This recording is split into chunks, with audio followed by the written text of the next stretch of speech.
మమ్మల్ని మిక్కిలిగా ప్రేమించిన మా ప్రియ పరలోక తండ్రి, మీ కుమారుని పునరుద్ధాన దినమందు మీ పిల్లలమైన మేమందరం కూడా కలిసి మీ నామాన్ని స్తుతించడానికి, మీ మాటలను ధ్యానించడానికి మీరిచ్చిన ఈ కృప కొరకై కృతజ్ఞతాస్తుతులు చెల్లిస్తూ కొద్ది విషయాలు మీ గ్రంథంలో నుంచి పరిశీలించడానికి సిద్ధపడి ఉండగా వినువారందరూ గ్రహించినట్లుగా సమయోచితంగా బోధించే జ్ఞానం నాకు అనుగ్రహించమని మా ప్రభువును రక్షకుడైన యేసుక్రీస్తు ద్వారా ఈ ప్రార్థన మీకు సమర్పిస్తూ ఉన్నాను తండ్రి.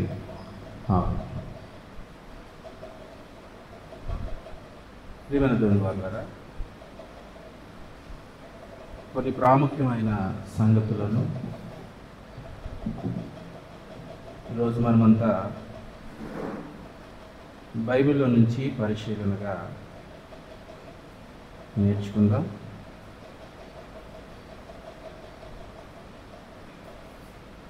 జీవగ్రంథమందు ఎవరి పేరు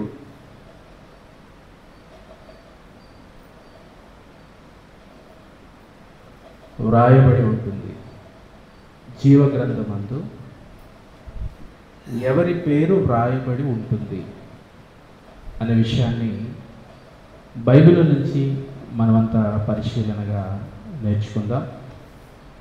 ప్రియులారా, ఈరోజు లోకంలో, సమాజంలో మనతో పాటు జీవిస్తున్న వారి యొక్క జీవన విధానాన్ని మనమంతా పరిశీలిస్తూ ఉన్నప్పుడు వారికి మనకి వ్యత్యాసం అనేది కనపడుతూ ఉంటుంది. ఎలాంటి వ్యత్యాసం అని అంటే, వాళ్ళు ఏ రోజున కూడా దేవుడు దేవుడు అని మాట్లాడకపోయినా కానీ చాలా విషయాల్లో మనకంటే చాలా సంతోషంగా జీవిస్తూ ఉండటం మనం చూస్తాం. వాళ్ళు మోసంతో నిండి ఉంటారు, అబద్ధాలతో నిండి ఉంటారు, ఎవరిని గురించిన భయం వారికి ఉండదు, బలాత్కారం చేత, దౌర్జన్యం చేత తమ బ్రతుకును కొనసాగిస్తూ బలాత్కారం చేత, దౌర్జన్యం చేత తమ బ్రతుకును కొనసాగిస్తూ ఈ లోకంలో అన్నిట్లోనూ వాళ్ళు సుఖ సంతోషాలతో వర్ధిల్లుతూ ఉండటం మనకు తెలుసు. అవును కదా ప్రియమైన దేవుని వారలారా? మన విషయంలోనికి వచ్చేసరికి ప్రభువుని నమ్ముకున్నాం, మందిరంలోకి చేర్చబడ్డాం, అనుదినము దేవుని కార్యక్రమాలలో కొనసాగుతూ ఎన్నో కష్టాలు, ఎన్నో శ్రమలు, నిత్యము దేవుని సన్నిధిలో కనపడుతూ ఉన్నా, దేవుని కొరకు ఎన్నో కార్యక్రమాలు చేస్తూ ఉన్నా, ఎంత ప్రయాసపడుతూ ఉన్నా కూడా మన విషయంలో వచ్చేసరికి శ్రమలతోనూ, ఇబ్బందులతోనూ, కష్టాలతోనూ, వేదనలతోనూ జీవితము కొనసాగించాల్సిన పరిస్థితి ఎదురవుతూ ఉంది. మరి వారి విషయంలో చూస్తే ఏ భయం లేకపోయినా బాగా సంపాదిస్తారు, అన్నీ కొనగలుగుతారు, సుఖ సంతోషాలతో వర్తిల్లుతూ ఉంటారు. మనమేమో దేవుని సన్నిధిలోనికి వచ్చి ఎంత ప్రయాసపడుతూ ఉన్నా కానీ ఈ లోకంలో నిందలు తప్పవు, అవమానాలు తప్పవు, శ్రమలు తప్పవు, వేదనలు ఏవి కూడా తప్పక ఉంటా ఉన్నాయి. ఇవన్నీ ఆలోచిస్తూ ఉన్నప్పుడు మన హృదయంలో కూడా అప్పుడప్పుడు వేదన అనేది, అనుమానాలు అనేవి రేకెత్తక మానవు. ఇంతకీ వారిలో నుండి ప్రత్యేకించబడి క్రీస్తులోనికి బాప్తిస్మం పొంది సంఘంలోనికి చేర్చబడిన మనకు ఒక నిరీక్షణ అనేది దేవుడు ఇచ్చాడు. ఏంటా నిరీక్షణ అనే విషయాన్ని మనం ఆలోచిస్తే, అపోస్తలుడైన పౌలు తెస్సలోనికీయులకు రాస్తున్న పత్రికలో మొదటి పత్రిక 4వ అధ్యాయం 11వ వచనంలో ఒక మాట చెప్తూ ఉన్నాడు. చదువుకుందాం చూడండి. సహోదరులారా, నిరీక్షణ లేని ఇతరుల వలె అని అంటున్నాడు. అంటే లోకంలో నిరీక్షణ లేకుండా బ్రతుకుతూ ఉన్నారు. నిరీక్షణ అంటే ఎదురు చూడటం, వేచి ఉండటం. అవును కదండి? ఒక ట్రైన్ రావడం కోసం ప్లాట్ఫామ్ మీద నిలబడి మనం ఏం చేస్తాం? నిరీక్షిస్తూ ఉంటాం. ఒక బస్సు కోసం ఎదురు చూస్తూ ఉంటాం. ఇంట్లో భార్య భర్త ఉద్యోగం నుంచి ఎన్నింటికి తిరిగి వస్తారా అని ఎదురు చూస్తూ ఉంటుంది. అంటే పొందబోయే దానికోసం, రాబోతున్న దానికోసం ఎదురు చూడటాన్ని ఏమంటాం మనం? నిరీక్షించడం అని అంటాం. అవును కదా? ఇక్కడ మనం చదువుకుంటున్న ఈ వచనంలో సహోదరులారా, నిరీక్షణ లేని ఇతరులు అని అంటున్నాడు. అంటే లోకంలో నిరీక్షణ లేదు. ఏ విషయంలో నిరీక్షణ లేదు? దేని గురించి పౌలు గారు ఇక్కడ మాట్లాడుతూ ఉన్నాడు అనే విషయాన్ని మనం పరిశీలిస్తే తర్వాత మాట, మీరు దుఃఖపడకుండా ఉన్న నిమిత్తము నిద్రించుచున్న వారిని గురించి మీకు తెలియకుండా నాకు ఇష్టము లేదు అని అంటున్నాడు. ప్రియమైన దేవుని వాళ్ళారా, ఇక్కడ పౌలు గారి మాటల్లో మనం ఒకసారి ఆలోచన చేయగలిగితే, నిరీక్షణ లేని ఇతరుల వలె మీరు దుఃఖపడకూడదు అని అంటున్నాడు. దేని గురించి దుఃఖపడకూడదు? నిద్రించుచున్న వారిని గురించి, అంటే చనిపోతున్న వారిని గురించి మీరు దుఃఖపడవద్దు అని అంటున్నాడు. ఎందుకు దుఃఖపడకూడదు? చావు అంటే ఏంటో, చావు తర్వాత ఏం సంభవిస్తుందో ఈ లోకం పట్టించుకోవటం లేదు, ఈ లోకం ఆలోచనే చేయదు. మరణం తర్వాత ఏం సంభవిస్తుంది సమాజానికి తెలియదు. బ్రతికుంటే చాలు, బ్రతికుండంగా ఇస్తే చాలు అని అనుకుంటుంది. అంతే కదండి? చావు తర్వాత సంగతి ఇప్పుడు ఎందుకండి? ఇప్పుడు ఏదైనా ఉంటే చెప్పండి, ఇప్పుడు ఏదైనా మాకు ప్రయోజనం ఉంటే చెప్పండి, ఇప్పుడు మాకు ఏదైనా లాభం ఉంటే చెప్పండి. ఏది లాభం అనుకుంటుంది ఈ లోకం అని అంటే, ఈ శరీరంతో ఈ చిన్న జీవిత కాలంలో దేహంతో అవసరమైన ఈ సదుపాయాలన్నింటినీ కల్పించుకోవటము, సంతోషంతో సుఖంగా బ్రతకటం, ఇదే జీవితం అని అనుకుని ఈ లోకంలో కొనసాగుతూ ఉన్నారు. కనుక బ్రతికొండంగా చేసే పనులు ఏమైనా ఉంటే చెప్పండి. చావు తర్వాత ఎవరు చూసి వచ్చాడండి అని మాట్లాడతారు. కానీ క్రీస్తును నమ్మిన క్రైస్తవులు అయిన మనకు దేవుడు ఒక నిరీక్షణనిచ్చాడు, ఒక హోప్ ఇచ్చాడు. ఏంటా నిరీక్షణ అంటే, ఈ భూమి మీద నువ్వు ఎలాగ బ్రతికినా, అనగా ఈ లోకంలో ఉన్న వారి వలె అన్ని సౌకర్యాలు, అన్ని సదుపాయాలు నీకున్నా లేకపోయినా, నీకున్న ఈ చిన్న జీవిత కాలంలో క్రీస్తును నువ్వు కలిగి ఈ లోకంలో జీవించి కన్నుమూస్తే నీకు ఒక మహాలోకము, మహా జీవితాన్ని దేవుడు నీ కొరకు సిద్ధపరిచాడు. అది నమ్మే కదండి మనంతా వచ్చిన సంఘంలో. బాప్తిస్మంలో మనం ఏం ఒప్పుకొని వచ్చాం? ఈ లోకం శాశ్వతం కాదని, మనందరికీ తండ్రి పరలోకంలో ఉన్నాడని, ఆయన మనల్ని లోకంలో తన ఇష్టాన్ని నెరవేర్చడానికి పంపాడని, కన్ను మూసిన తర్వాత మనమంతా తిరిగి ఆయన దగ్గరికి వెళ్ళాలని, అలా వెళ్ళటానికి మార్గమే యేసుక్రీస్తు అని ఆయన యందు విశ్వాసం ఉంచడం ద్వారా దేవుడు ఎలాగైతే ఆయన 3వ దినాన్ని తిరిగి లేపాడో సమాధిలో నుంచి, మనల్ని కూడా క్రీస్తునందు విశ్వాసం ఉంచడం ద్వారా తిరిగి లేపుతాడు అనే విశ్వాసంతో, నమ్మికతో బాప్తిస్మం పొంది సంఘంలోనికి వచ్చాం. అంటే మనకున్న నిరీక్షణ ఏంటి అని అంటే, ఈ లోకం ఎలా బ్రతికినా ఏమైపోయినా కన్ను మూసిన తర్వాత వాస్తవమైన శాశ్వతమైన జీవాన్ని, నా జీవాన్ని దేవుడు క్రీస్తుతో కూడా పరలోకంలో భద్రపరిచాడు అనే ఒక నిరీక్షణ. అర్థమవుతుందా దేవుని వాళ్ళారా? పరలోకం చేరాలని, ఒకవేళ పరలోకానికి వెళ్ళకపోతే భయంకరమైన లోకం ఒకటి ఉంది, అదే పాతాళం. దేవుని వాళ్ళ ఇంతకీ ఈ పాతాళంలోనికి వెళ్ళిపోయేవారు ఎవరు అనే విషయాన్ని మనం ఆలోచన చేయగలిగితే, పాతాళానికి వెళ్ళిపోయేవారు ఎవరు ఉంటారనుకుంటారు? ప్రకటన గ్రంథం 20వ అధ్యాయము 15వ వచనం చదువుకుందాం చూడండి. ప్రకటన గ్రంథము 20వ అధ్యాయము 15వ వచనంలో మాటను మనం చూడగలిగితే, ఎవని పేరైనను జీవగ్రంథమందు వ్రాయబడి నట్లు కనబడని ఎడల, కనబడని ఎడల. ఎక్కడ? జీవగ్రంథం. ఏంటి పేరు? మన పేర్లన్నీ ప్రభుత్వాలు వాళ్ళ లెక్కల్లో రాసి పెట్టుకుంటారు. అవును కదండి?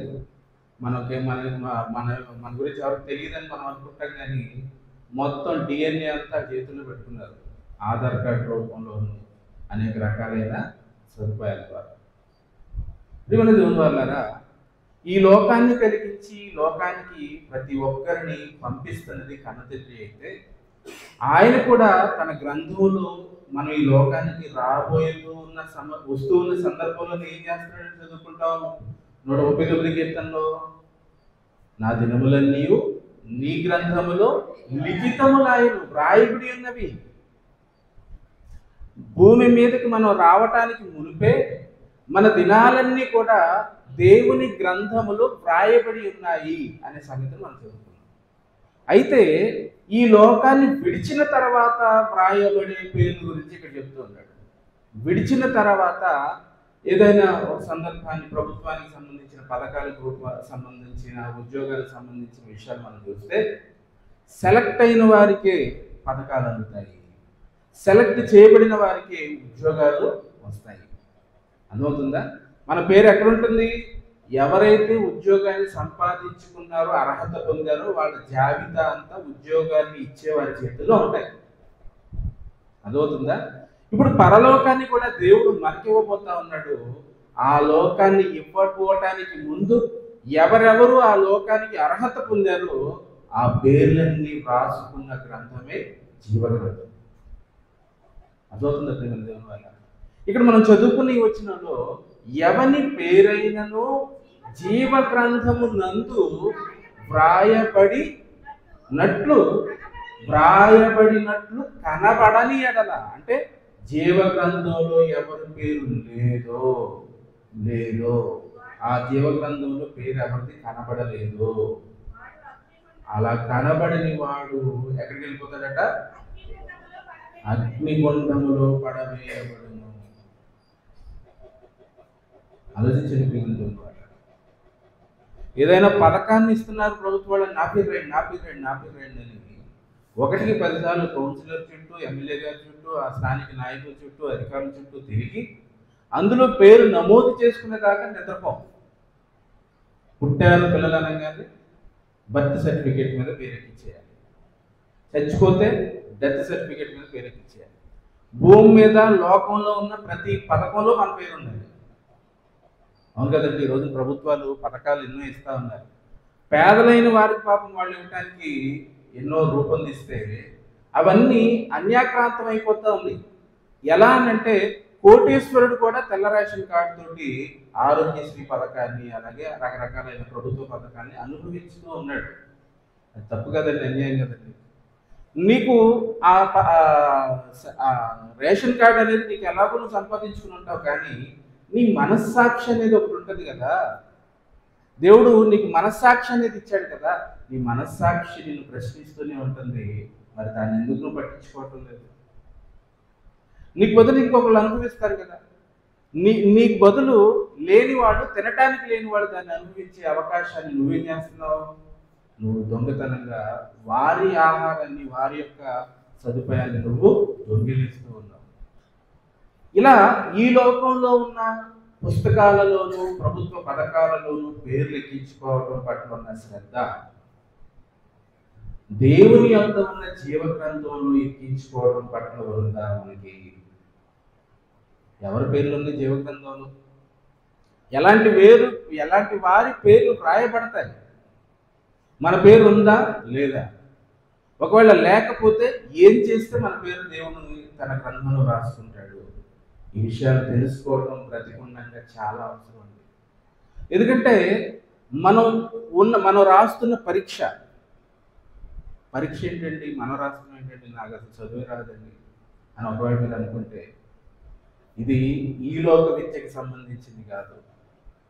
బ్రతుకు, నీ భూమి మీద నీకిచ్చిన ఈ జీవిత కాలంలో నువ్వు చేసే పోరాటం మీద ఆధారపడి ఉన్న పరీక్ష.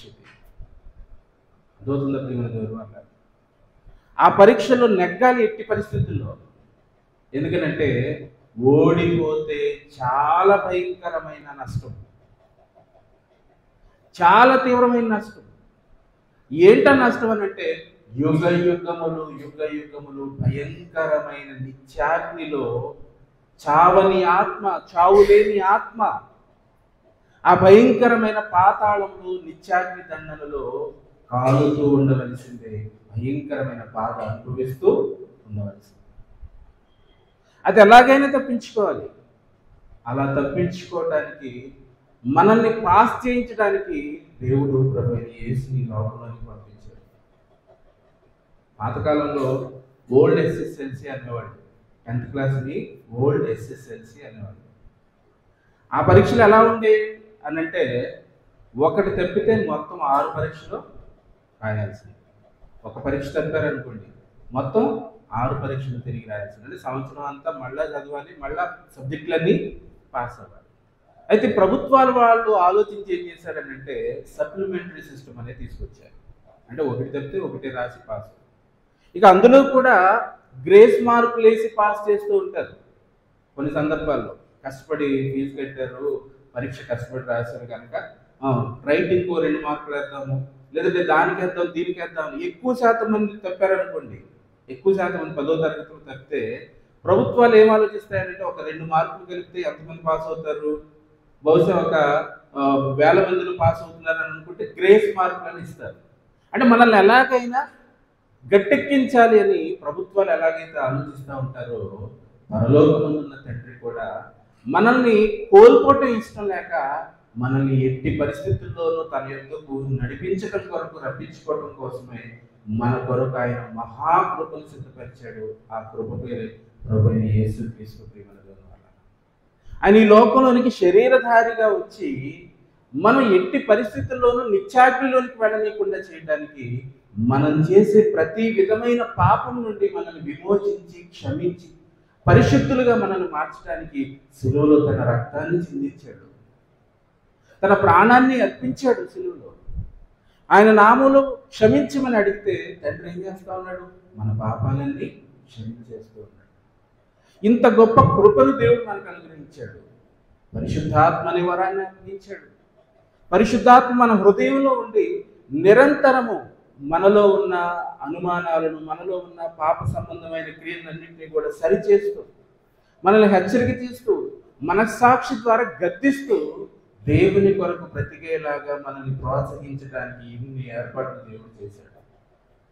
మరి ఇంత చేయవలసినదంతా తండ్రి చేసి నిన్ను తన యొద్దకు రమ్మని ఆహ్వానిస్తే, ఇంత మంచి కృప కలిగిన ఈ కాలంలో కూడా, కృప నీ కొరకు ఎదురు చూస్తున్న కాలంలో కూడా నీ పేరు జీవ గ్రంథంలో గనక లేకపోతే, పరలోకం చేరటానికి నువ్వు గనక అర్హత సంపాదించుకోకపోతే ఎలా విమోచింపగలగలవు, ఎలా తప్పించుకోగలవు? బాప్తిస్మ యోహాను గారు అంటారు కదా, సర్ప సంతానమా, రాబోవు ఉగ్రత నుండి మిమ్మల్ని ఎవడు తప్పించును? నరక శిక్ష, భయంకరమైన శిక్ష అది. ఆ శిక్షకి ఎవ్వరు వెళ్ళకూడదని యేసు ఎంత గొప్ప త్యాగం చేశారో మన కొరకు మనం అంతా గ్రహించాలి. మన దేవుని వల్ల అంటే మన తక్షణ కర్తవ్యం ఏంటంటే, జీవ గ్రంథంలో నా పేరు ఉందా లేదా? ఏం చేస్తే ఉంటుంది జీవ గ్రంథంలో పేరు? ఏ కార్యక్రమాల్లో ఉన్న వారి పేరు జీవ గ్రంథంలో ఉంటుంది? మనం ఆ కార్యక్రమాల్లో ఉంటున్నామా, సొంత కార్యక్రమాల్లో ఉంటున్నామా? పరిశీలించుకున్నప్పుడు మనకే అర్థమైపోతుందండి. ఒక పౌలు గారు చెప్పుకోలేదా, మంచి పోరాటం పోరాడాను, నా పరుగును అడముట్టించాను, నా కొరకు జీవ కిరీటము ఉంచబడి ఉంది. ఎలా ఇతను చెప్పగలిగాడనంటే, తాను చేసిన క్రియలను బట్టి, తాను చేసిన సేవా కార్యక్రమాలను బట్టి. ఫిలిప్పీ పత్రిక 4వ అధ్యాయం 3వ వచనం చదువుకున్నాం చూడండి. ఇప్పుడు ఫిలిప్పీ పత్రిక 4వ అధ్యాయం 3వ వచనం. అవును, నిజమైన సహకారి. నిజమైన సహకారి అంటే అర్థం ఏంటండి? ఒక పదం వాడామనంటే ఏదో అందులో భావం దాగుంటేనే వాడతాం దాన్ని. నిజం అంటున్నామంటే అందులో అబద్ధం కూడా ఉండొచ్చు, మోసం కూడా ఉండొచ్చు. అంటే దేవుని పనిలో సహకారాన్ని అందించే వారి విషయమే ఇక్కడ ప్రస్తావిస్తూ, అవును నిజమైన సహకారి ఆ స్త్రీలు, క్లెమెంతుతోను నా ఇతర సహకారులతోనూ సువార్త పనిలో నాతో కూడా ప్రయాసపడిన వారు. జాగ్రత్తగా ఈ మాట మీరు ఆలోచించండి ప్రియమైన. నిజమైన సహకారి ఆ స్త్రీలు, క్లెమెంతుతోనూ నా ఇతర సహకారులతోనూ ఇందులో నటండి సువార్త పని. ఈ విషయాన్ని మీరు చాలా బాగా మీ హృదయంలో జ్ఞాపకం ఉంచుకునేటట్లుగా ఈ మాటలు నాటపడాలి దేవుని వల్ల. ఎందుకనంటే అపవాది యొక్క తంత్రాలు ఎలా ఉంటాయనంటే, నేను దేవుని పనిలోనే ఉన్నా, నేను దేవుని కోసమే బ్రతుకుతున్నాను, దేవుని కోసమే ఇది చేస్తున్నాను అనుకుంటూ నిన్ను భ్రమపరిచి, నిజానికి దేవునికి నిన్ను దగ్గర కానికుండా, దేవుని యొద్దకు రానికుండా అట్టగించే కార్యక్రమాలు నీ చేత చేయించుతూ ఉంటుంది అపవాది. నిజమైన సహకారి అంటున్నాడంటే చాలా మంది సహకారులు ఉన్నారు, కానీ అందులో ఎవరు నిజమైన వాళ్ళు చెప్పబడుతున్నవాడు. దేవుని వల్ల అనేకులు ప్రవేశింప చూతురు, కానీ ఎంతమంది రక్షించబడతారట? కొందరే. మరి అనేకులు ఏమైపోయారు? అనేకులు కూడా పనిలో ఉన్నారు, అనేకులు కూడా ప్రభువుని ఆరాధిస్తున్నారు, అనేకులు కూడా దేవుణ్ణి నమ్ముతూ ఉన్నారు, బాప్తిస్మం పొందుతూ ఉన్నారు, కానీ పరలోకానికి చేరటానికి వారు అర్హత సంపాదించుకోలేదు. ఆలోచించండి ఒకసారి. అంటే పరలోకం చేరటం అనేది ఎంత కష్టతరమైన పనో మనకు చాలా బాగా అర్థం కావాలి. అవును, నిజమైన సహకారి ఆ స్త్రీలు క్లెమెంతుతోనూ నా ఇతర సహకారులతోనూ ఏ పనిలో ఉన్నట్టండి? సువార్త పని. సువార్త పని అంటే అర్థం ఏంటి? సువార్త అనే అర్థం ఏంటి? లేఖనముల ప్రకారం క్రీస్తు మన పాపముల నిమిత్తం శిలువలో మరణించాడు, సమాధి చేయబడ్డాడు, లేఖనముల ప్రకారంగానే తిరిగి 3వ దినాన తిరిగి లేచాడు. ఇది విశ్వసించడం ద్వారా నీకు రక్షణ కలుగుతుంది. దేని నుంచి రక్షణ అంటే, ఇదిగో రాబోతున్న భయంకరమైన ఉగ్రత, నిత్యాగ్ని, నరకం, దాన్ని తప్పించుకోవడానికి, పరలోకానికి నిన్ను చేర్పించడానికి క్రీస్తే మార్గం, క్రీస్తే సత్యం. ఆయన యందు విశ్వాసం ఉంచడం వల్ల నీ పాపాలు కడిగివేయబడతాయి, దేవునికి నువ్వు కుమారుడుగా ఎంచబడతావు, పిలువబడతావు. చెప్పండి కదండి ప్రభు, తను ఎందరో అంగీకరించెదరో వారందరికీ, అనగా తన నామమందు విశ్వాసం ఉంచి వారందరికీ దేవుని పిల్లలకు ఆయన అధికారమును అనుగ్రహించును. అంటే అర్థం ఏంటి? క్రీస్తును నమ్మటం ద్వారా నువ్వు ఎవరికి కుమారుడు అయిపోతున్నావు? తండ్రికి కుమారుడుగా నువ్వు పిలువబడతావు. అర్థమవుతుందా ప్రియమైన దేవుని వల్ల? ఇది సువార్త. ఈ సువార్త ప్రకటించబడే పనిలో, సువార్త వ్యాపించే పనిలో, వ్యాప్తి జరిగించే పనిలో, అన్ని పనులు సువార్త పనులు కాదు, అన్ని కార్యక్రమాలు సువార్త సంబంధమైన కార్యక్రమాలు కాదు. మరి ఏది సువార్త పని అంటే, ఒక ఆత్మను రక్షించడం కొరకు ఈ సత్యాన్ని, వాక్యాన్ని ప్రజల మధ్య ప్రకటించడం. ఇది ప్రకటించడం అత్యవసరమైన పని. ఈ పనిని దేవుడు లక్ష్య పెడతాడు తప్ప, నేను వాళ్ళకి ఇది చేశానండి, వీళ్ళకి ఇది చేశానండి, నా జీవితం అంతా నేను దారపోసానండి అని అంటే దేవుడు అవేవి లక్ష్య పెట్టే ప్రసక్తి లేదు. ఇది ప్రతి ఒక్కరూ చాలా బాగా అర్థం చేసుకోవాలి ప్రియమైన దేవుని వల్ల. ఎందుకంటే ఏర్పరచబడిన వారిని సహితం మోసగించుటకు అపవాది ఎలాంటి వాడు? శక్తి కలిగిన వాడు. అరాకొర వాక్యం తెలిసిన మీలాంటి వారిని, నాలాంటి వాడిని మోసగించిన వాడికి పెద్ద కష్టమైన పని కాదు. కనుక ప్రతి విషయంలో శ్రద్ధ కలిగి దేవుని కార్యాలు ఎలా చేయాలని దేవుడు చెప్పాడు?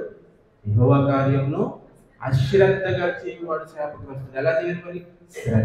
శ్రద్ధాశక్తులతో ప్రతి విషయాన్ని పరిశోధించి, దేవుని దృష్టికి ఇది అనుకూలమా కాదా, దేవుడు దీన్ని యాక్సెప్ట్ చేస్తున్నారా లేదా, దీని విషయమే తండ్రికి సంతోషం కలుగుతుందా లేదా. ఒక హేబేలు అదే కదండి ఆలోచించాడు. కయ్యను ఇచ్చాడు, హేబేలు ఇచ్చాడు, కానీ హేబేలుని దేవుడు అంగీకరించాడు, కయ్యని అంగీకరించలేదు. కారణం ఏంటంటే హేబేలు తండ్రి మనసుని ఎరిగిన వాడుగా శ్రద్ధతో దేవుని వరకు కార్యక్రమాన్ని చేశాడు.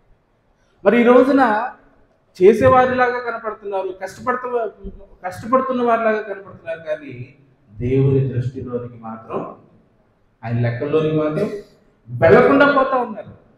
కారణం ఏంటి అని అంటే, జాగ్రత్తగా శ్రద్ధతో దేవుని మాటలను లక్ష్య పెట్టకపోవడం. దేవుని ఆ స్త్రీలు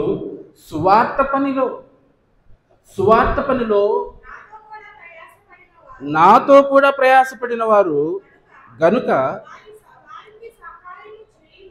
వారికి సహాయం చేయమని నిన్ను వేడుకొనుచున్నాను. ఎందుకంటే ఆ సహకారుల పేర్లు జీవ గ్రంథమందు వ్రాయబడి ఉన్నవి. ఇక్కడ మనం చాలా పొరపాట్లు వెళ్ళిపోతున్నాం. ఎలాంటి పొరపాటు తెలుసా? ఆ స్త్రీలు క్లెమెంతుతోనూ నా ఇతర సహకారులతోనూ సువార్త పనిలో నాతో కూడా ప్రయాసపడిన వారు కనుక వారికి సహాయం చేయాలి. ఎవరికి నువ్వు సహాయం చేయాలి? నీ సహాయం ఎవరికి అందాలి? దేవుని లెక్కలోనికి నువ్వు వెళ్ళాలి అని అంటే నువ్వు చేసే ఏ ప్రయత్నమైనా ఏ సహాయమైనా ఎవరికి చేస్తే దేవుని లక్ష్య పెడతాడు? దేవుని సహకారులుగా దేవుని పనిలో ప్రయాసపడే వాళ్ళు ఎవరైతే ఉన్నారో వాళ్ళకి పెట్టు భోజనం, వాళ్ళకు వడ్డించు, వాళ్ళకి బట్టలివ్వు, వాళ్ళకి వస్త్రాలివ్వు, వాళ్ళ అక్కర్లో ఉన్న మంచినీళ్ళు కానీ అవసరమైతే వాళ్ళకి తెలుసు కదండి. వచ్చిన మనకి మత్తయి సువార్త 24వ అధ్యాయం చదువుకుంటాం కదా. ఆ దినాన్న నేను ఆకలి కొట్టిని మీరు నాకు ఆహారం ఇవ్వలేదు, నేను దప్పికొట్టిని మీరు నాకు దాహం ఇవ్వలేదు, నేను పరదేశిని ఇంటిని మీరు నన్ను చేర్చుకొనలేదు, నేను దిగంబరిని ఇంటిని మీరు నాకు వస్త్రమును ఇవ్వలేదు. ఎప్పుడు ప్రభు ఇవన్నీ అని అంటే మిక్కిలి అల్పులైన ఈ నా సహోదరులలో. ఎవరు యేసు సహోదరులు? తండ్రి ఇష్టాన్ని ఎవరు నెరవేర్చుతారో ఆయనకి తల్లి సహోదరులు. ఏది తండ్రి ఇష్టం అని అంటే ఎవ్వరూ నశించడం దేవునికి, ఏ ఒక్కరు నిత్యాగ్నిలోకి వెళ్ళిపోవటం తండ్రికి ఇష్టం లేదు. కనుక అలాంటి వారిని వెదకి రక్షించడానికి ఒకనాడు తన కుమారుడిని క్రీస్తుని పంపాడు. ఈ రోజున నిన్ను ఈ లోకంలోనికి పంపించాడు. అర్థమవుతుందా? అలా వచ్చిన నీవు తండ్రి ఇష్టాన్ని నెరవేర్చుటలో భాగంగా ఎవరు దేవుని పనిలో నలిగిపోతున్నారో, కష్టపడుతున్నారో, శ్రమ పడుతున్నారో అలాంటి వారికి నువ్వేం చేయాలని చెప్తున్నాడు? సహాయం చేయి. అర్థమవుతుందా ప్రేమ దేవుని వాళ్ళ? ఈ రోజున దీని అర్థాన్ని అపవాదం ఏం చేసిందంటే మార్చేసింది. ఎలా మార్చేసింది? ఎవరికి సహాయం చేయమని చెప్పి రాయబడింది ఇందులో? చదవండి. నా ఇతర సహకారులతోనూ సువార్త పనిలో నాతో కూడా ప్రయాసపడిన వారు. అంటే దేవుని పనిలో, దేవుని పరిచర్యలో ఆత్మల రక్షణ కొరకు ఎవరు ప్రయాసపడుతున్నారో వారికి మీరేం చేయాలి? సహాయం చేయాలి. వారికి మీ ధనాన్ని వెచ్చించాలి, వారికి మీరు ఖర్చు పెట్టాలి. వారి కొరకు మీరు ఎంత కష్టమైన మీరు ఖర్చు చేస్తే అది ఎవరి లెక్కలోకి వెళ్తుంది? మిక్కిలి అల్పులైన ఈ నా సహోదరులను ఒకరికి మీరు చేసింది కనుక నాకు చేసినట్టు. చూద్దాం చూడ ఆలోచన కూడా 24వ అధ్యాయం మత్తయి సువార్తలో 25వ అధ్యాయంలో 40 వచ్చింది చదువుకున్నాను. అందుకు రాజు మిక్కిలి అల్పులైన ఈ నా సహోదరులలో ఒక్కరికి మీరు చేశారు కనుక నాకు చేసి తిరని నిశ్చయముగా మీతో చెప్పుచున్నాను, నిశ్చయముగా మీతో చెప్పుచున్నానని వారితో అను. ఇది కూడా మరణం తర్వాత మనం ఎదుర్కోబోతున్న నిత్యలోకమా పాతాళమా అనే దాని విషయంలోనే కనపడుతుంది. అంటే భూమి మీద నీ బ్రతుకు కాలంలో నీవు ఎవరి కొరకు సహాయం చేస్తున్నావు? నీ ధనాన్ని ఎవరి కొరకు వినియోగిస్తున్నావు? అర్థమవుతుందా ప్రియమైన దేవుని వారులారా? ఆలోచించండి ఒకసారి. వీళ్ళ పేర్లట ఎక్కడున్నాయి? జీవ గ్రంథమందు వ్రాయబడి ఉన్నాయి. నీ ధనాన్ని వారి కోసం ఖర్చు పెట్టాలి. నీ ధనాన్ని వారి అక్కర్ల కొరకు నువ్వు వినియోగించాలి, వారి అవసరాలను గుర్తించాలి. అంతే తప్ప లోకంలో ఒక నీతి ఉందండి, దేవుని నీతి లోకంలో ఉన్న నీతికి సమానం కానీ కాదు. లోకం అనేక ఆశలతో నిండి ఉన్నది. నువ్వు లోకాశలలో నిండిపోయావా? నువ్వు పరలోకానికి అర్హతను సంపాదించుకోలేవు. అది వ్యర్థమని అర్థం చేసుకున్నావు కనుకనే ఇక్కడికి వచ్చావు. మళ్ళీ ఇక్కడికి వచ్చాక కూడా దానిలో ఉన్న మరి వాటినన్నింటినీ, ఆవాసాలన్నింటినీ మళ్ళీ నువ్వు ఎందుకు ఆశించాలి? చెప్పండి ప్రియమైన దేవుని వల్ల. ఇంకొక వచనం కూడా చూద్దాం చూడండి. రోమీయులకు రాసిన పత్రిక 16వ అధ్యాయం 3వ వచనం 4వ వచనం చదువుకుందాం. అపోస్తలుడైన పౌలు రోమీయులకు రాస్తున్న పత్రిక 16వ అధ్యాయము. క్రీస్తు యేసునందు ఎవరటండి? క్రీస్తు యేసునందు నా జత పనివారు అంటాడు. నా జత పనివారు ఎవరు? ఎందు? క్రీస్తు యేసునందు నా జత పనివారు, నాతో కలిసి పనిచేసేవాళ్ళు. ఎవరు వాళ్ళు? ప్రిస్కిల్లకును అకులకును నా వందనములు చెప్పుడి. వారు ఎలాంటి పనివారంటే, వారెంత గొప్ప సహకారులంటే, నా ప్రాణము కొరకు తమ ప్రాణములనైనను ఇచ్చుటకైనను తెగించేశారు. నూతన ప్రేమల దేవుని మాట్లాడ ఎలాంటి వారిని నిజమైన సహకారులను దేవుడు అంటున్నాడు అని అంటే, పౌలు గారి సువార్త పరిచర్యలో ఆయన చేస్తున్న ప్రయాణాలలో ఎలాంటి ఆటంకాల మధ్య ఆయన సువార్తను ప్రకటిస్తూ వచ్చాడనే విషయాన్ని మనం బైబిల్లో చదువుకుంటూ ఉంటే, అట్టగించేవారు ఎక్కువ. రాళ్లతో కొట్టించారు, కొరడాలతో కొట్టించారు, అనేక మార్లు శిక్షించారు, చెరసాల్లో వేయించారు. ఇలా ప్రతి విషయంలోనూ అందరికీ ఆయన ఆటంకంగాను ఉరిగాను కనపడతా ఉన్నాడు. అలాంటి ఆయన్ను వీళ్ళు వెనకేసుకొచ్చి ఆయన వెన్నట్టే ఉంటూ ఆయన ప్రాణం పోయే పరిస్థితి వస్తే తమ ప్రాణాలు ముందు పోవాలనుకుంటూ తెగించేశారటండి. తమ ప్రాణముకైనను, తమ ప్రాణములు ఇచ్చుటకైనను, అంటే పౌలు గారి ప్రాణం కొరకు వీరి ప్రాణం ఇచ్చేయటానికి కూడా వీళ్ళు తెగించేశారట. ఎవరికో సహకారులుగా ఉంటూ సేవకుడైన పౌలు గారికి సహకారం వీడు. ఈ రోజునున్న సహకారులు ఎలాంటి వాళ్ళు తెలుసా? సేవకుల ప్రాణాన్ని వెనకరించి కత్తితో పొడిచి చంపేసే రకాలైన సహకారులు. అదంటారు చెప్పండి. కష్టపడి సంఘాన్ని నడిపిస్తూ, సంఘాన్ని నిలవబెడుతూ, ప్రయాసతో దాన్ని నడిపిస్తూ ఉన్న ఆ మందిరాలను, ఆ సంఘాలను తన్ని పంపించేస్తున్న పాస్టర్ని వీడియోలో చూస్తున్నాం కదండి. మన పురాతన సంఘాలు ఉన్నాయి కదా, వీడియోల్లో పాపం పెద్ద పెద్ద దైవజనులు, వయసులో చాలా పెద్దవాళ్ళుగా ఉన్నవాడిని బూతులాడుతూ, కొడుతూ, తన్నేస్తూ, నువ్వు కాదు ఈయన మాకు సేవకుడు అని ఆయన తరివేస్తున్న సందర్భాన్ని మనం చూస్తూ ఉన్నాం. తన్నుతూ ఉన్నారు, తరివేస్తూ ఉన్నారని అంటే నిజాయితీ ఉన్నవాళ్ళే కదండి. విరతరుల కాలం నుండి ఎవరు చంపుతూ వచ్చింది సమాజం? ఒక క్రీస్తుని ఎందుకు చంపింది? అపోస్తులను ఎందుకు చంపేసింది? ప్రవక్తలు ఎందుకు చంపేస్తా వచ్చింది? ఆలోచించండి ఒకసారి. వారి మాటలు వారికి కష్టంగా ఉన్నాయి కనుక యేసుక్రీస్తు మాట్లాడుతుంటే వాళ్ళకి ఎలా ఉందండి?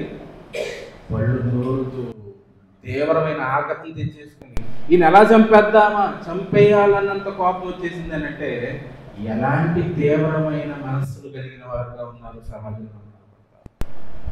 ఇలాంటి పరిస్థితుల్లో సత్యాన్ని ఉన్నతంగా మరి మొహమాటం లేకుండా పౌలు గారి వాగ్దాటి కానీ యేసుక్రీస్తు గారి వాగ్దాటి కానీ మనం పరిశీలిస్తే, నేను క్రీస్తును పోలి నడుచుకున్న ప్రకారం అని అంటున్నాడు పౌలు గారు. అంటే క్రీస్తు ఎలాగైతే ఆయన బోధన జరిగించాడు ఇది కూడా అలాగే. మరి అలాంటి ఆయన శత్రువులు ఉంటారా? ఉంటారు. అలాంటి శత్రువుల మధ్య వీళ్ళు ఎలాంటి సహకారులుగా నిలబడ్డారని అంటే ఆయన ప్రాణములకు ప్రతిగా వీరి ప్రాణాలు ఇవ్వడానికి కూడా తెగించేశారు. సహకారాన్ని అందించటం, జీవగ్రంథమందు ఊరికే పేరు వచ్చేస్తానంటే నువ్వు చేసిన క్రియలను బట్టి ఆ పేరు ఆ జీవగ్రంథంలో రాయబడుతుంది. రాయబడిన వారి పేరు చదువుకుంటున్నాం మనం. ఇందాక 4వ అధ్యాయం ఫిలిప్పీలో చదువుకున్నాం కొంతమంది స్త్రీలు. ఇక్కడ అక్కుల ప్రిస్కిల్ల గురించి చదువుకుంటూ ఉన్నాం. మరొక సందర్భాన్ని చూద్దాం. చూడండి, ఫిలిప్పీలకు రాసిన పత్రిక 2వ అధ్యాయం. అపోస్తలుడైన పౌలు ఫిలిప్పీలకు రాస్తున్న పత్రిక 2వ అధ్యాయము 29-30 వచనాల్లో, నా ఎడల మీ ఉపచర్యలో ఉన్న కొదువును తీర్చుటకై. ఎవరి గురించి ఈ మాటలు చెప్తా ఉన్నాడు పౌలు గారు అంటే ఎపఫ్రోదితుని గురించి ఈ మాటలు చెప్తూ ఉన్నట్టుగా మనకు కనపడుతుంది. చూడండి మన ద్వారా ఇతను ఏం చేశాడటండి? నా ఎడల మీ ఉపచర్యలో ఉన్న కొదువును తీర్చుటకై. మీ ఉపచర్య అంటే మిమ్మల్ని దేవుని కొరకు నిలవబెట్టే కార్యక్రమంలో, మీకు సేవ చేసే ఈ పనిలో, స్వార్థ పనిలో, ఈ ఉపచర్యలో నా వలన ఈ ఉపచర్యలో మీ ఉపచర్యలో ఉన్న కొదువును తీర్చుటకై. ఉన్న కొదువును తీర్చుటకై అంటే అర్థం ఏంటండి? అంటే అంటే అర్థమేంటి అసలు? మనం ముందు ఇది అర్థం చేసుకోవాలి. సువార్త పనిలో దేవుని పని అంటే ఏంటి అని అంటే బల్లలు వేయటం, కుర్చీలు వేయటం, మైక్ పెట్టడం, ప్రొజెక్టర్ పెట్టడం, ఇదిగో చేయటమా? లేకపోతే వంట చేయటం, భోజనం చేయటం, భోజనం వడ్డించడం వచ్చేయటమా? ఇదే దేవుని పని అనుకుంటూ ఉన్నారు చాలా మంది. దేవుని పని అంటే దేవుని రాజ్య వ్యాప్తి కొరకు ఒక నాయకుడిని దేవుడు నిలబెడితే ఆ నాయకుడి కొరకు చేయవలసిన అతని కష్టంలో ఉన్న ప్రతి సందర్భాన్ని పంచుకోగలుగుతాం. అర్థమవుతుందా? అతని సేవా భారాన్ని, తనకున్న మనసులో ఉన్న భారాన్ని గ్రహించి ఆ భారాన్ని కొంతవరకైనా మనం తీర్చడానికి నిలబడటం. ఆత్మీయ తండ్రి దేశాలు గారు ఉన్నారు. వారు ప్రయాసముతో ఈ మహా క్రీస్తు సామ్రాజ్యాన్ని ఈ తరంలో అనేక మందిని ఇందులో నిలవబెట్టాడు, సంపాదించాడు. ఒక్కడే ప్రారంభం, అవును కదండి? ఈ సత్యాన్ని ఎరిగిన వాడుగా ఒక్కడే ఉన్నప్పుడు, ఒక్కడిగా ఉన్న ఆయన ఇన్ని లక్షల మందిగా అభివృద్ధి చెందడానికి ముందు ఒక్కడిగా ఆయన పడిన ప్రయాస మనలో ఎవరు గుర్తించలేరు. చాలా గొప్ప ప్రయాస. ఎందుకంటే సమాజం అంతా వేరే బోధలో ఉంది, అనేక రకాలైన బోధలతో నిండిపోయింది. అలాంటి బోధన మరి అమలులో ఉన్న ఆ కాలంలో సత్యాన్ని ఎరిగిన వాడుగా యవనస్తుడిగా ఉన్న ఆయన దీన్ని అర్థం చేసుకుని ఈ సత్యం నుంచి తొలగిపోకుండా వాక్యం అర్థమైన తర్వాత ఆ వాక్యంలో నిలవబడి దాన్ని అనేకులకు విస్తరింప చేయటం కొరకు ఎంత ప్రయాణం, ఎంత పోరాటం ఉంటుందో మీ విషయంలో అయితే మీరు ఎలా చేయగలరో ఆలోచించుకోగలిగితేనే అర్థం. అదే కదండి, ఏ రోగం అయినా మలేరియా ఎలా ఉంటుందో మలేరియా వచ్చినట్టు చెప్పగలరు, అవును కదండి? కరోనా ఎలా ఉంటుందో కరోనా ఎవరికైతే వస్తుందో వాళ్ళకి బాగా అర్థమైంది. అంతే తప్ప కరోనా అదే ఉంది అన్నట్టు కుదిరిద్దా? సేవ కూడా అలాంటిదే ప్రియమైన వల్ల ఒంటరిగా నిలువబడి ఎన్నో మందిని ఎంతో తన వాక్యం చేత అనేక ప్రాంతాలు తిరిగి ఎన్నో కష్టపడి మరి ప్రారంభ జీవితంలో, ఆయన సేవా జీవితంలో వారు చెప్తూ ఉన్న మాటల్లో మరి తూర్పుగోదావరి జిల్లాలో ప్రారంభించి ఒక చెట్టు కింద, ఒక గ్రామానికి వెళ్ళినప్పుడు ఒక చెట్టు కింద ఆగి తల్లిగారును ఆయన మరి అక్కడే వంట చేసుకుని భోజనం చేసి కరపత్రికలు తీసుకుని గ్రామంలోనికి వెళ్ళి ఆ గ్రామంలో కరపత్రికలు పంచుకుంటూ సభ పెట్టి వాక్యం చెప్పి ఆ ప్రాంతంలో అక్కడి నుంచి మళ్ళా మరో ప్రాంతం ఇలా వీధి వీధి తిరుగుతూ ప్రతి గ్రామాన్ని తిరుగుతూ సత్యాన్ని కరపత్రికల ద్వారా వాక్యం ద్వారా ప్రకటిస్తూ ఎంతమందిని దేవుని కొరకు ఆయన సంపాదించుకోగలిగాడు. ఈ రోజున మేము నిలవబడి పనిచేయడం పెద్ద కష్టమైన పని ఏం కాదు. ఎందుకంటే ఒక గుర్తింపు ఆయన ద్వారా, ఆయన వద్ద నేర్చుకున్న వారంగా, ఆయన ద్వారా వచ్చిన వారంగా మీరందరూ కూడా ఆయన బట్టి మమ్మల్ని ప్రేమించి మా దగ్గరికి వచ్చి మీరు మాటలు వినడానికి, వాక్యం వినడానికి కూడుకోగలిగారు తప్ప మా శక్తి సామర్థ్యాల వలన మాత్రం ఇది కాదు. ఆలోచించండి ఒకసారి. మరి ఇలాంటి సందర్భంలో ఆయన నిలువబడి కష్టపడి ప్రయాసపడుతూ ఆయన కోరుకుంటున్న సహకారం ఎలాంటిదేనంటే ఈ సత్యాన్ని ఆయన ఉన్నతంగా బోధించి అనేకులు దేవుని కొరకు సంపాదించాడు. ఈ రోజున ఈ సంపాదించిన వారిని వాక్యంలో పెంచి మీరు కూడా ఇదే పనిని కొనసాగించారు.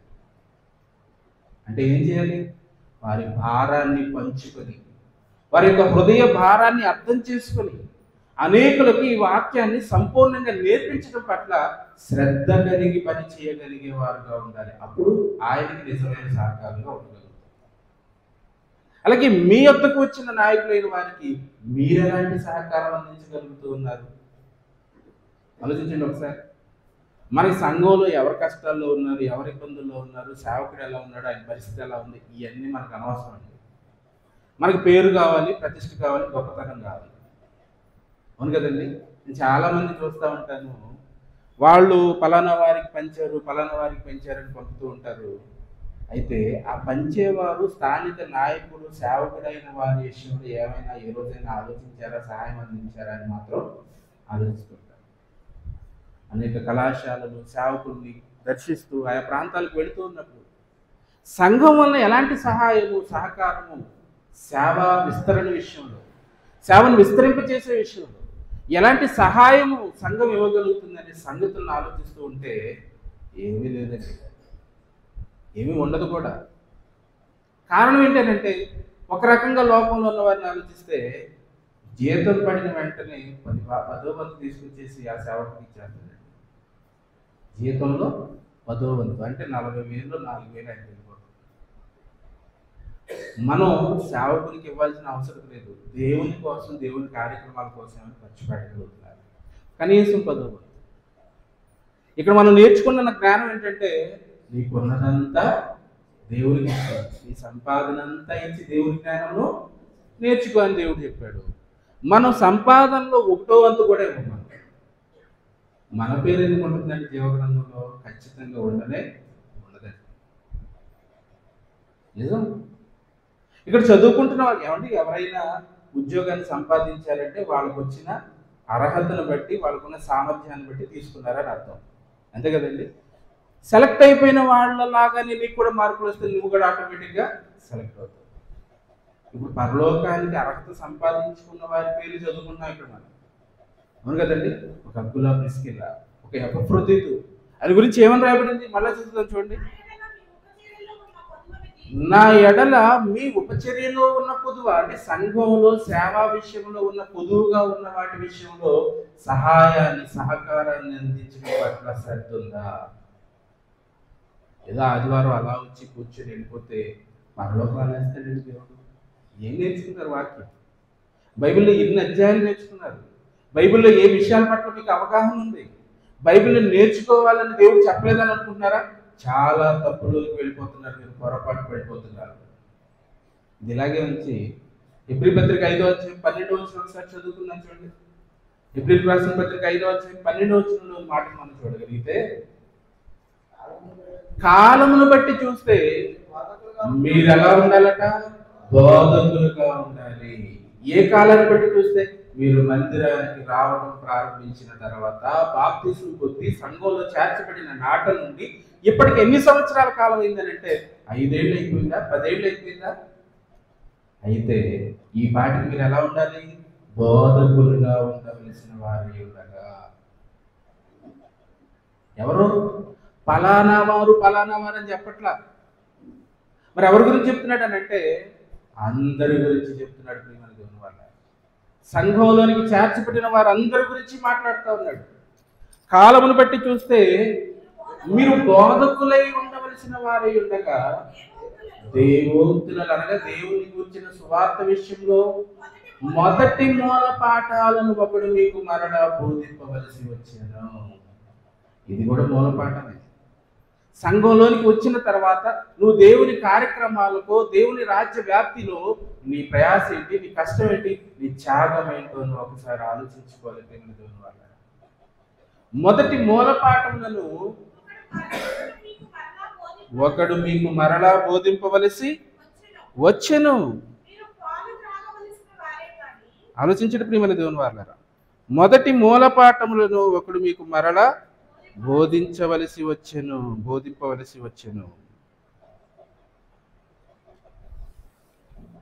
అంటే ఇంకా మీరు ఏ స్థితిలో ఉన్నారు?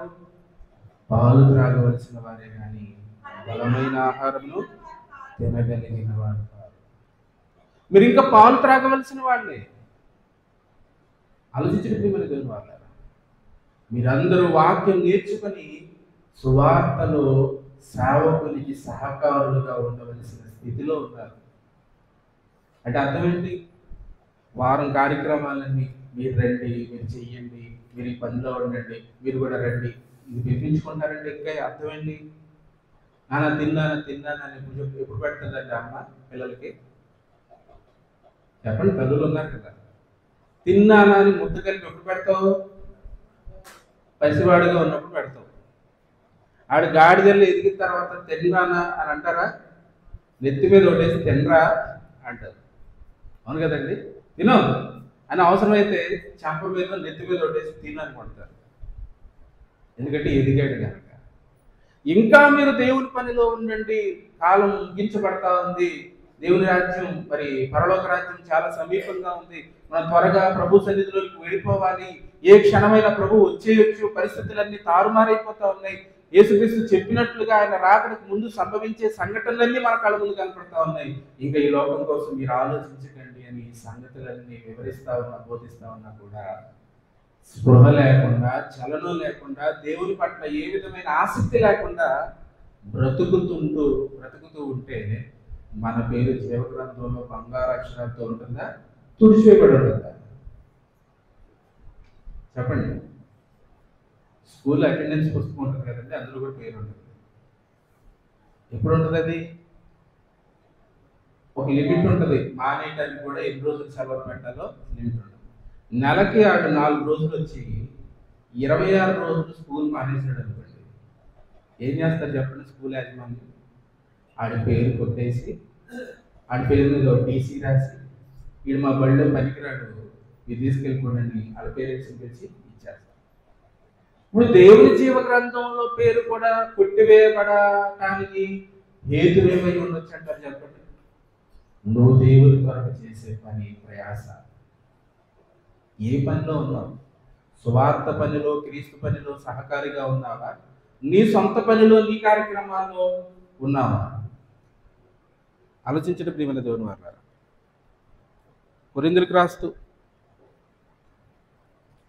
మొదటి పత్రిక 9వ అధ్యాయం,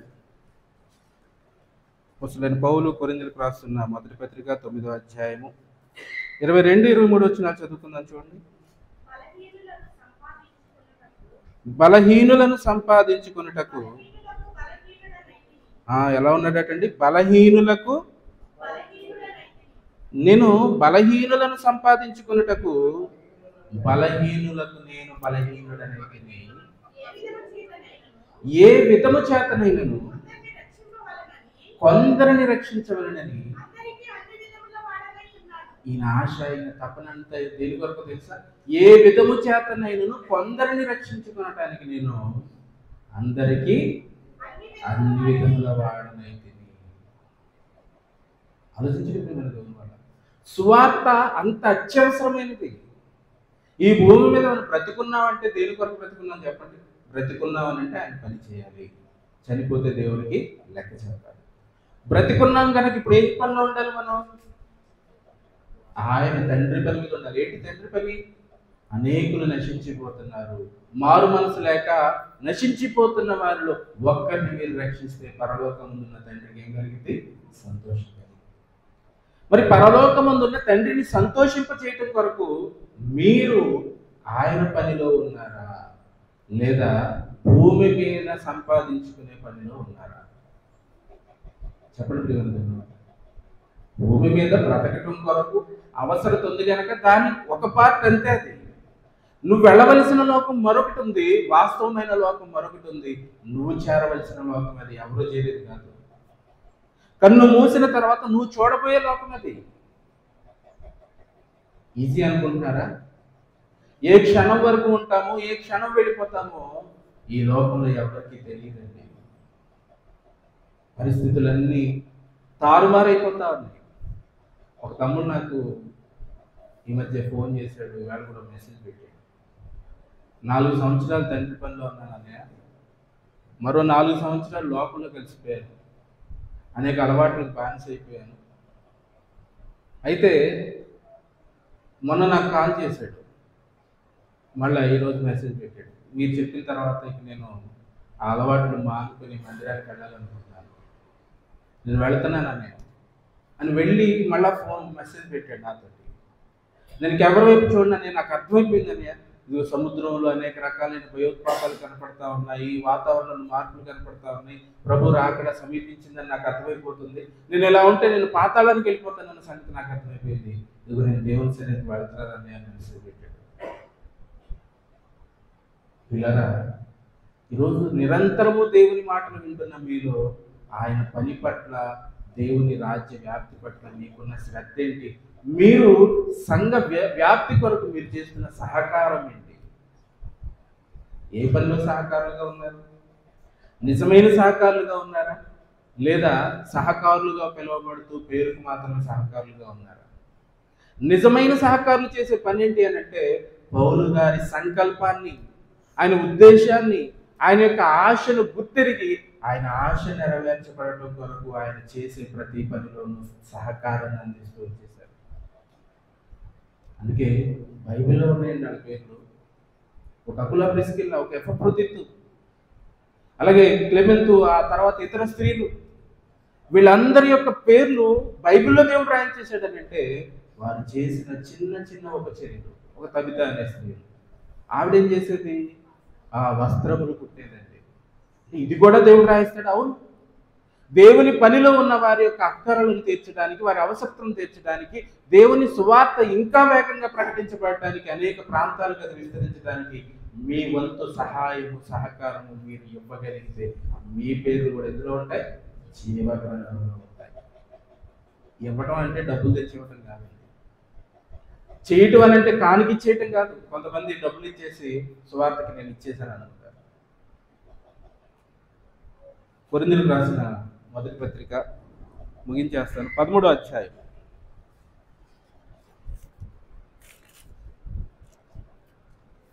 3వ వచనం నుంచి చదువుకుందాం. చూడండి, కొరింథీయులకు రాసిన మొదటి పత్రిక 13వ అధ్యాయం 3వ వచనం నుంచి చూడగలిగితే, పేదల పోషణ కొరకు, దేని కొరకటండి? పేదలైన వారి పోషణ కొరకు ఏమేమి ఇచ్చేస్తున్నారట? ఆస్తి అంతానటండి. ఎవరి కొరకు? పేదలైన వారి పోషణ కొరకు. అంటే అర్థమేంటి? ఎవరైతే తినడానికి లేదు, ఉండటానికి లేదు, అలాంటి వారికి అన్నం పెట్టడం, బియ్యం ఇవ్వటం, బట్టలు ఇవ్వటం, పళ్ళు ఇవ్వటం, అదవుతుంది వాళ్ళ. ఇలా పేదల పోషణ కొరకు నాకున్న ఆస్తి అంతా నేను ఇచ్చేసిన. ఇంకేం చేయటానికంటే కాల్చబడటానికి, అంటే తన శరీరం కాల్చబడటానికి, అంటే ప్రాణం కూడా అర్పించేసి శవంగా మారిపోయే పరిస్థితి అయినా కానీ కాల్చబడటానికి నా శరీరం ఇచ్చినను, అప్పగించినను, ఒకటి లేకపోతే నాకు ప్రయోజనమే లేదు అని అంటాడు.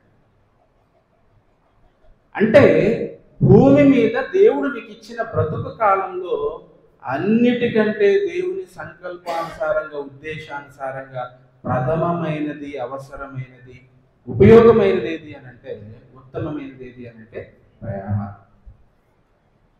ఈ ప్రేమ ముందు నువ్వు నీ జీవితంలో నిలువెల్లా నువ్వు కాలిపోయిన పేదల పోషణ వరకు నీ ఆస్తి అంతా రాసేసిన నువ్వేమంటున్నాడు? వ్యర్థుడమే అని చదవండి. ఇంకా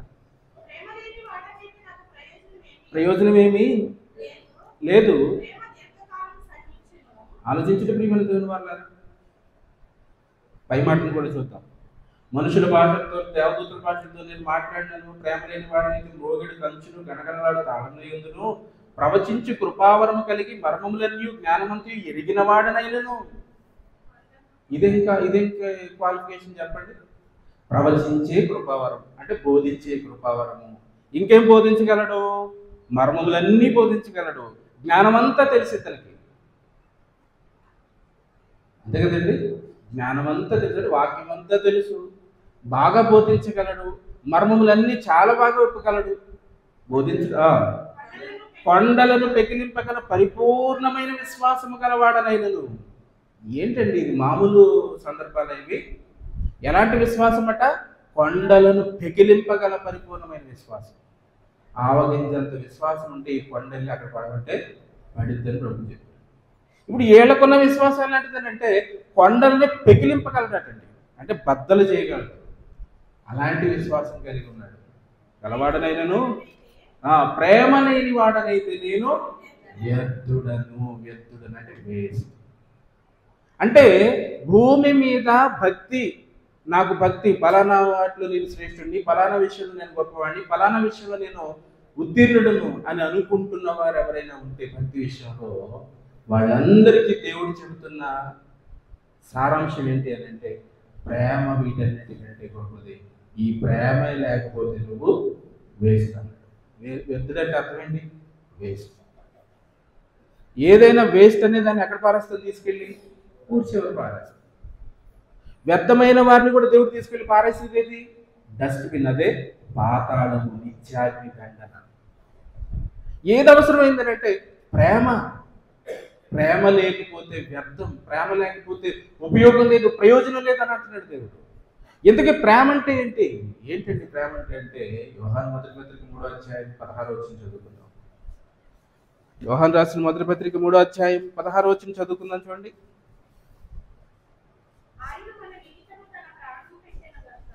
ఆయన మన నిమిత్తము తన ప్రాణం పెట్టెను కనుక దీని వలన ప్రేమ ఎట్టిదని తెలుసుకొనుచున్నాను. ఆలోచించడం ప్రియమైన దేవుని వారలారా, ఆయన మన నిమిత్తము ప్రాణము పెట్టెను కనుక దీని వలన ప్రేమ ఎట్టిదని తెలుసుకొనుచున్నాను. ఆయన మన నిమిత్తం దేనికోసం ప్రాణం పెట్టాడు చెప్పండి. ఇప్పుడు అమ్మా చెప్పండి. యేసుక్రీస్తు ఎందుకు మన కొరకు ప్రాణం పెట్టాడు? ఆయన ఏం ఆశించి ప్రాణం పెట్టాడు చెప్పండి.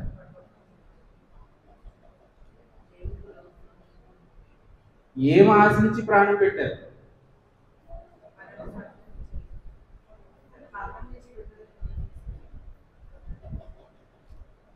ఆయన ప్రాణం పెట్టాల్సిన అవసరం ఎందుకు వచ్చింది? పాపం నుండి విమోచించడానికి. పాపంలో ఉంటే ఏమవుతుంది? నరకానికి. ఏది వెళ్ళిపోతుంది నరకానికి? ఆత్మ కదండి. యేసు రక్తము ప్రతి పాపముల నుండి మనలను విడిపించు. ఆయన రక్తాన్ని ఎందుకు చిందించాడు? మన పాపాల నుండి మనలను విమోచించడానికి. ఎందుకు? మన పాపంతో నష్టం ఏంటంటే పాపము వలన వచ్చే జీతము మరణం. మరణం అనగా ఏది? భూమి మీద శరీరంతో చనిపోవటం కాదు, ఆత్మ నిత్యము కాలిపోయే ప్రమాదం. అదే రెండవ మరణం. అనగా మన ఆత్మలను రక్షించడానికి క్రీస్తు ఏం చేశారు? ప్రాణం పెట్టారు. ఇది అర్థం కావాలి మనకి. ఇప్పుడు చదవండి మరలా వచ్చినాను. ఆయన మన నిమిత్తము తన ప్రాణము పెట్టెను. మన నిమిత్తం ఎందుకు ఆయన ప్రాణం పెట్టాడు అని అంటే శరీరంలో ఉన్న అవసరాలు తీర్చడానికి, శరీరాన్ని పోషించుకోవడం కోసం కాదు. మన నిమిత్తం ఆయన ఎందుకు ప్రాణం పెట్టాడని అంటే మన ఆత్మ నిత్యాగ్నిలోకి వెళ్లకుండా పరలోకానికి నడిపించడానికి తన ప్రాణాన్ని మన కొరకు పెట్టాడు. ఇప్పుడు మనల్ని ఏం చేయమంటాడు చెప్పండి. మనం కూడా సహోదరుల నిమిత్తము మన ప్రాణములను పెట్టబద్దులమై ఉన్నాము. అంటే అర్థం ఏంటి? యేసుక్రీస్తు మన నిమిత్తం తన ప్రాణం పెట్టారు. మన నిమిత్తం ప్రాణం పెట్టడం అంటే అర్థం ఏమర్థం చేసుకున్నామంటే మన ఆత్మను రక్షించడానికి తన రక్తాన్ని చిందించాడు. అర్థమైంది కదా? మన నిమిత్తం అంటే మన ఆత్మను రక్షించడానికి రక్తాన్ని చిందించాడు. ఇప్పుడు మనల్ని ఏం చేయమంటున్నాడు? మనం కూడా సహోదరుడి నిమిత్తము ప్రాణము పెట్టబద్దులమై ఉన్నామని అంటే అర్థం మనం ఎందుకు ప్రాణం పెట్టాలి? ఎవరి నిమిత్తం పెట్టాలి? దేని నిమిత్తం పెట్టాలి? దేని నిమిత్తం పెట్టాలి? శరీరాన్ని అవసరాలు తీర్చడానిక, శరీరాన్ని పోషించడానిక, ఆకలి తీర్చడానిక, దప్పికి తీర్చడానిక, లేదా నరకానికి వెళ్ళిపోతున్న వారి ఆత్మను కాపాడటానికి నువ్వు ప్రాణం పెట్టాలా? అర్థం కాలేదా? యేసుక్రీస్తు ఎవరి కోసం ప్రాణం పెట్టాడు?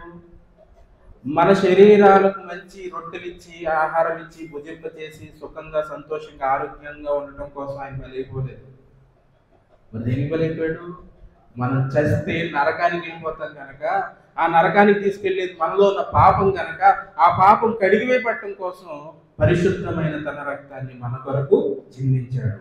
అనగా మన ఆత్మలను రక్షించుట కొరకు యేసుక్రీస్తు తన ప్రాణాన్ని ఇప్పుడు మనకు ఆజ్ఞాపిస్తున్నాడు. మనకెందుకోసం ప్రాణం పెట్టమన్నాడు అని అంటే మనము కూడా సహోదరుల యొక్క ఆత్మలను రక్షించాలి. ఎలా రక్షించబడుతుంది ఒకని ఆత్మ?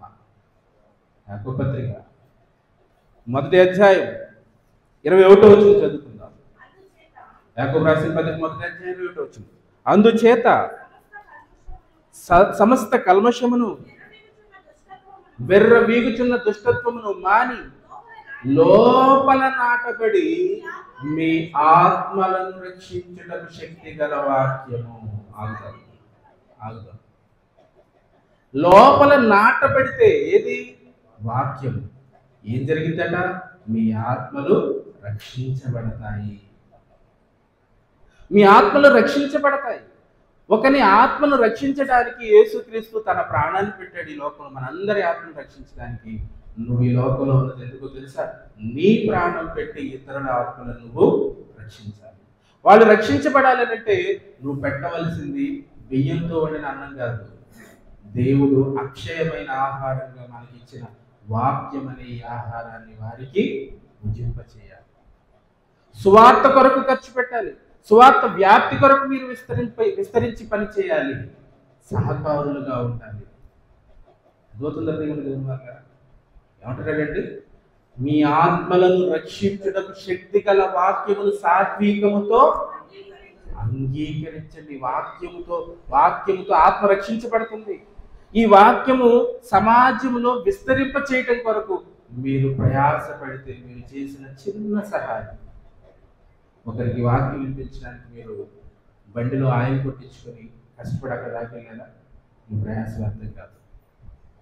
ఒక ఆత్మ రక్షించబడటానికి మీరు కష్టపడి ఆ సభ కొరకు ఏదైనా పని చేశారా? మీ కష్టం వృధాగా. ఒక ఆత్మ రక్షించబడటానికి వాక్యం వినిపించడం కొరకు సేవకులతో సహకారులుగా ఉండి సేవకులతో పాటు ప్రయాణంలో ఉన్నారా? మీ కష్టం వృధా. అర్థమవుతుందా ప్రియమైన దేవుని వారు? మరి ఈ సంగతులన్నీ ఎప్పుడో విని తెలుసుకొని కూడా ఇంకా ఈ లోకంలో కలిసిపోయి ఈ లోక సంబంధమైన కార్యక్రమాల్లో మునిగి తేలుతూ ఉన్నారనంటే మీ పేరు జీవగ్రంథంలో ఎలా ఉంటుందంటారు చెప్పండి. బ్రతికున్నావు అనంటే ఒకే ఒక కారణం నీ మీద దేవుడు బ్రతికించి ఉంచాడు. ఎందుకు తెలుసా? నీ వలన కొందరైనా నువ్వు ఫలించాలి. ఒక చెట్టు పొలంలో ఎందుకు ఉండాలని రైతు కోరుకుంటాడనంటే అది ఫలించాలి. ఫలించడం అనంటే ఒక విత్తనం 100 ఫలాలను మనకి ఇవ్వాలి. నువ్వు అక్కడ దేవుని తెలుసుకున్నావు, సత్యాన్ని ఎరిగావు, సంఘంలో చేర్చబడ్డావు. నీ వలన ఎందరు రక్షించబడ్డారు? నీ వలన ఎంతమంది దేవుని యొద్దకు ఆకర్షించబడ్డారు? నీ ద్వారా ఎలాంటి సువార్త కార్యక్రమాలు జరుగుతూ వచ్చాయి? సువార్త పనిలో సహకారంగా ఉంటున్నారా?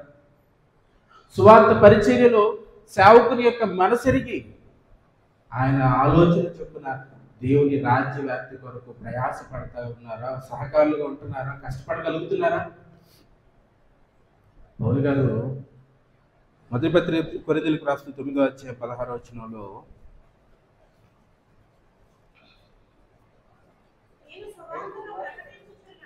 నేను సువార్తను ప్రకటించుచున్నను, నాకు అతిశయ కారణం లేదు. సువార్తను ప్రకటించవలసిన భారము నా మీద మోపబడి ఉన్నది. అయ్యో,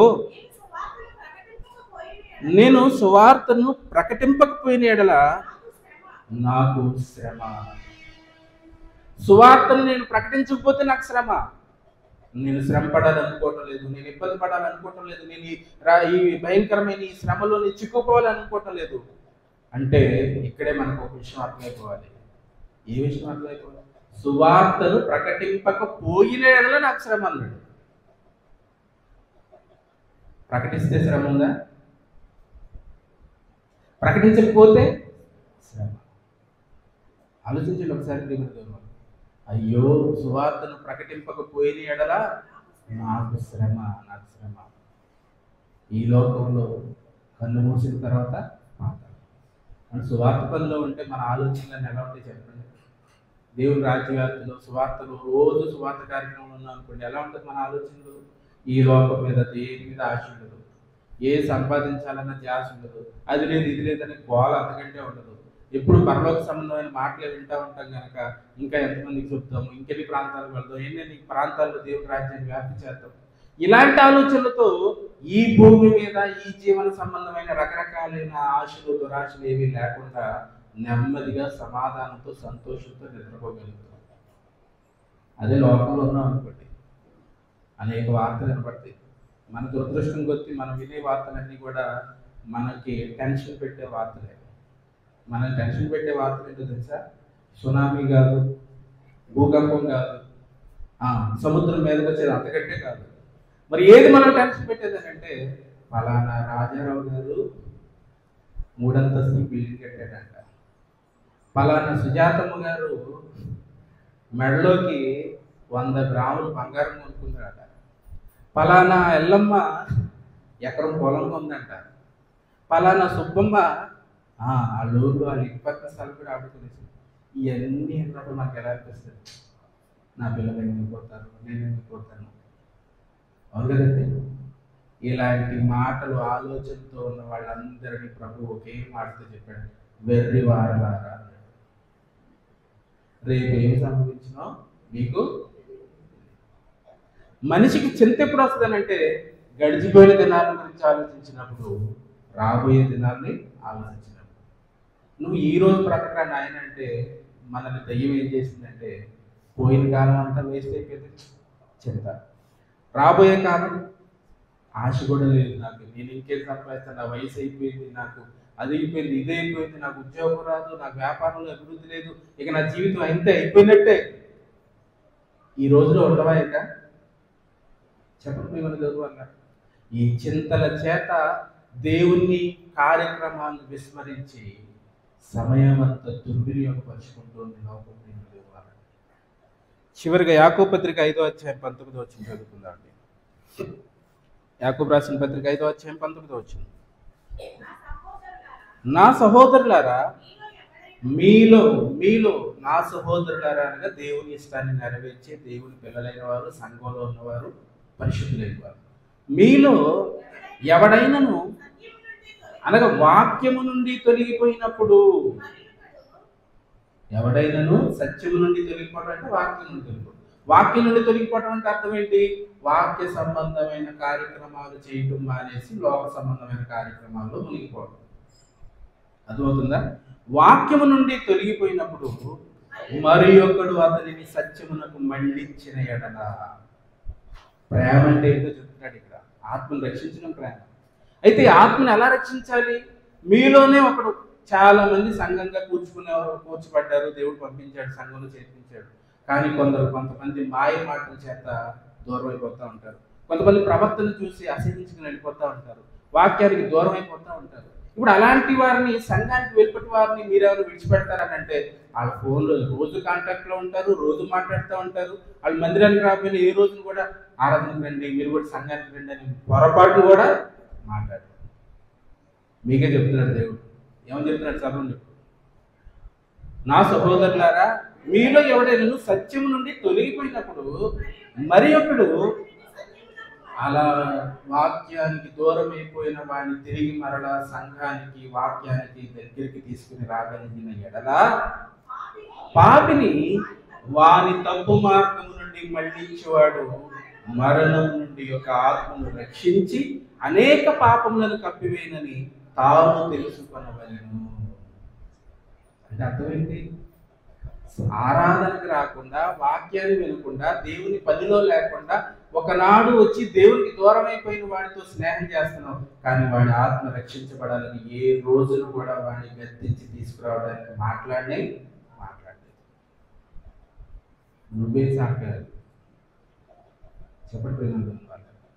అదే వ్యాపారం కోసం అయితే కలిపేస్తాం, బంధుత్వం కోసం అయితే కలిపేస్తాం, ఇంకేదైనా రక్త సంబంధం అయితే కలిపేస్తాం. కానీ దేవుని ఇష్టాన్ని నెరవేర్చడం, దేవుని ఇష్టం. దేవునికి ఏంటంటే మనం నరకానికి వెళ్ళిపోతే ఆయనకి ఏమన్నా నష్టమా? మనలో ఎవరైనా నరకానికి వెళ్ళిపోతే ఆయనకి ఏమన్నా బాధ, ఆయనకి ఏమన్నా మరి పోయేది ఏమైనా ఉందా? ఎవరికి నష్టం? ఆయనకి దూరం అయ్యి యుగములు ఆయనకి విరోధంగా ఈ భూమి మీద బ్రతికి ఈ జీవితాన్ని బట్టి ఆ భయంకరమైన బాధలో నష్టపోయేది కేవలం మనం తప్ప ఇంకెవరు.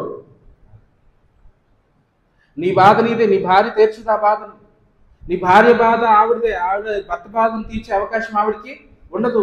పిల్లలని కానీ, తల్లిదండ్రులని కానీ, ఈ బాధలన్నీ భూమి మీద ఉన్నప్పుడు ఒకరి బాధను ఒకరు తీర్చుకొని సహాయం చేసుకొని ఆదరించే అవకాశం ఉండేది. కానీ పాతాళంలో ఇలాంటి అవకాశం లేనే. ఒకటే నోటి నుండి వచ్చే మాట ఒకటే, ఏంటనంటే ఏడ్పు పండ్లు కొరకు, కేకలు, అరుపులు, ఏడ్పు పండ్లు కొరకడం మాత్రమే తప్ప ఆదరణ అనేది దొరకని భయంకరమైన లోకం పాతాళం. అది నీకు ఎంతో దూరంలో లేదు, ఒక్క క్షణంలోనే వెళ్ళిపోగలవు. మనకి ఎంతో దూరంలో ఉందనుకుంటున్నారేమో, లేదండి. ఇక్కడ ఉంటూ ఉండగానే క్షణంలో అదేం చేస్తుందట? అపరిమితముగా తన నోరు తెరుచుకుని అనేకులను మింగివేస్తా ఉంది. ఆలోచించు, ఎవరి పేరు జీవగ్రంథంలో వ్రాయబడి ఉంటుంది అని అంటే, ఎవరైతే సువార్త పనిలో, క్రీస్తు పనిలో ఏది సువార్త, ఏది క్రీస్తు పని అంటే ఆత్మలను రక్షించడం అండి. మనమంతా ఒక సైనికుడు ఎలాగైతే డ్యూటీలో ఉంటాడో, సైనికుడు డ్యూటీలో ఉండటం అంటే అర్థం ఏంటి? ఆపద ఎక్కడ జరిగినా ఆపదను లక్ష్యపరచకుండా తన ప్రాణాన్ని కొట్టి కొందరినైనా ఆ ఆపదలో నుండి రక్షించాలి.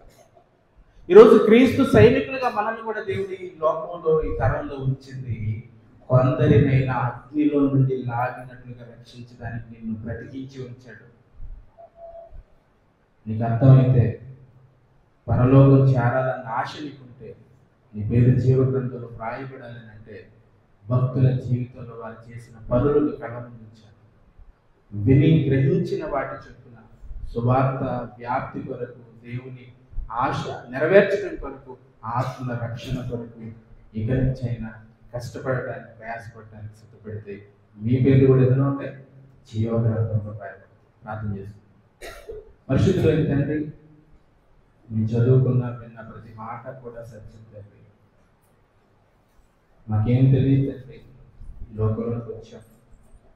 మాకు ముందు మా కళలో ఉన్న వాళ్ళందరినీ చూసి వాళ్ళ వల్లే బ్రతకాలనే ఆశతో అనేక లోకాశల్లో మునిగిపోయి, అనేక చిక్కుల్లో చిక్కుకుపోయి, బ్రతకడానికి ఆశ లేక కష్టాల్లోనూ ఊగుల్లోనూ కూరుకుపోయి సంతోషం లేక బ్రతుకుతూ ఉన్నాయి తరుణంలో ఆశాకిరణంగా రక్షకుడైన క్రీస్తుని లోకానికి పంపి వాస్తవమైన జీవం గురించి, పరలోకం గురించి మీరు తెలియచేసి నశించిపోతున్న మమ్మల్ని వెతికి రక్షించడానికి ఆయన మా కొరకు ప్రాణాన్ని అర్పించేటంతగా, శిలువ మరణం పొందేటంతగా మమ్మల్ని ప్రేమించి ఆయన మా కొరకు పంపించినందుకు కృతజ్ఞతలు. ఆయన ఎలాగైతే ఈ లోకంలో మమ్మల్ని అందరినీ రక్షించడానికి తన ప్రాణం పెట్టారు, మేము కూడా ఆయన వలె మా బ్రతుకు కాలంలో తండ్రి ఈ లోకాన్ని ప్రేమించక, శరీరాన్ని ప్రేమించక నశించిపోతున్న మీ పిల్లలైన వారు, మా సహోదరులైన వారు అనేకులు తండ్రి, వారందరికీ కూడా మీ సత్యాన్ని వినిపించి కొందరినైనా మీ వద్దకు నడిపించగలిగే అవకాశాన్ని మాకందరికీ అనిపించమని కోరుతున్నాను. విన్న మాటలేవి నిష్ప్రయోజనం కాకుండా మీ పిల్లల హృదయాలను ఫలించడానికి సహాయం చేయండి. మా ప్రభువు రక్షకుడైన యేసుక్రీస్తు ద్వారా ఈ ప్రార్థనని సమర్పిస్తూ ఉన్నాను తండ్రి. ఆమేన్. అనుకోవాలి.